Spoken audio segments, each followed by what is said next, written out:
1951 was the last year of our historic streetcar system. We had nearly 300 miles of streetcar track in Cincinnati that went all over the city, and many of our neighborhoods were based on the streetcar system. Coincidentally, our population peaked at 500,000 in 1951, the last year of the streetcar system. We have the beautiful buildings, we have the infrastructure in Cincinnati with the arts and culture and sports and all these types of things, and we have to have solid transportation as a part of that puzzle. We had a civic engagement event a few years ago when the streetcar was starting. We had talked about the need for public transportation. I see the streetcar as the nucleus to a much broader, more sophisticated transit network in the greater Cincinnati area. For me, the inspiration on building the streetcar isn't about, riding down to the banks and seeing a Reds game or coming back up to Findlay Market. It's taking us from a bus-only city to now we're a multimodal city. We see our peer cities like Pittsburgh, for example, has light rail and a subway. Kansas City is moving forward with a streetcar system. So for us to stay competitive, for us to continue to grow our population, be economically competitive, we need to stay on top of these things. This new generation, they're looking for cities where they want to live, work, and play, and build their lives. Transit is an integral part of a successful, vibrant city. It's not going to be a nice to do, it's going to be a need to do. The streetcar is an example of one project that became a lightning rod and a rallying point. With the streetcar project, I was just a citizen like anybody else. We just started getting these boards and maps and doing presentations at open houses and different downtown events. We set up CincyStreetcar.com, we did the Twitter and the Facebook, started getting people involved in a real grassroots effort. The streetcar was a highly debated issue at that point. It took a lot of effort from the citizens to come together, prove that there was a need and a want for this public transportation to be installed in the city.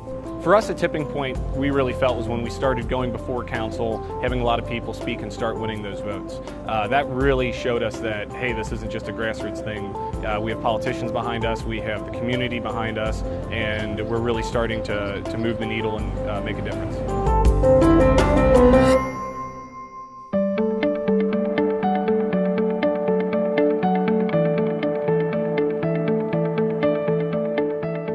It was interesting watching the streetcar progress to where it is today, because there were a lot of struggles and hurdles through the city to get things cleared and approved. I'm a resident that moved to Over the Rhine after the decision was made to put in the Cincinnati streetcar. After our first vote on the streetcar in 2009, I bought my condo. As there were more and more hurdles, more people came to the rescue to show that we do want the streetcar and that we do need public transportation in this city. Believe in Cincinnati was the grassroots effort that came together after the last mayoral election to make sure that the streetcar happened in Cincinnati.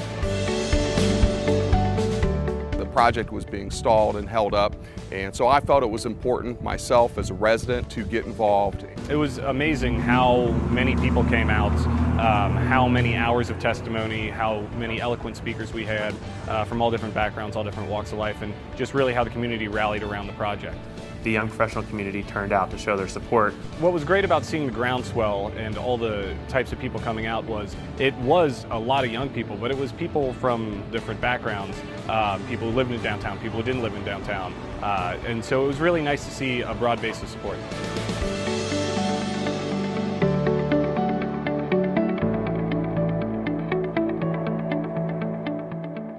As more and more people are moving to the city, they want these options available. Now we have rail, and we can expand that. We can expand to northern Kentucky. We can put light rail on these tracks because they're designed for both. Before, we were just every other middle-sized city. I think what this does is it kicks us into a new group of cities that we will compete with on the national and international stage. Over time, I've come to have a voice. You're seeing more of that today as we have new young professionals moving into Cincinnati and getting involved. When I moved back to Cincinnati, I wanted to improve it, make it a better city. And one of the great things about Cincinnati is that you can get involved. The city's big enough that you have opportunities, but small enough that you can yourself make a difference if you try for it. That's the kind of city I want to live in.